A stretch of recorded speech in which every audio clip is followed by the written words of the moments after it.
crab-like species that belong to the genus Fuca. These tiny crustaceans only reach around 2 inches in length and tend to inhabit salt marshes and the intertidal areas of beaches.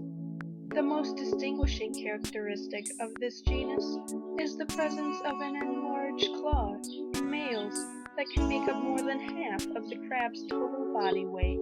The enlarged claw is primarily used to attract mates and ward off male rivals. Male crabs will sometimes arm wrestle to settle disputes.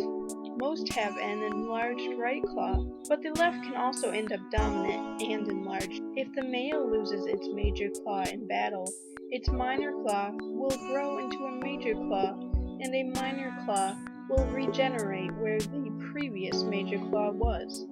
If you spot one crab, you'll likely spot a dozen more nearby because they typically live in colonies.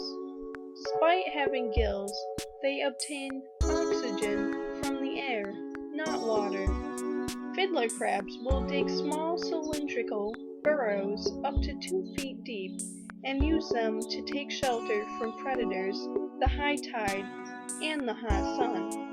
At high tide, they seal themselves into their burrows using mud or sand, leaving only a tiny pocket of air. During courtship, the male waves his claw, much like a fiddle, to attract a female. These crabs are scavengers that feed on the bacteria, algae, and detritus that they find on rocks and in mud. Feeding usually takes place close to burrows. Food is sorted out of the mud and sand using their claws in a tedious motion, leaving pellets of sand or mud behind. The large claw of the male makes feeding more difficult.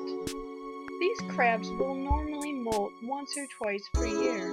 They are sold over the internet and at pet stores, but require very specific conditions to be successfully kept in captivity.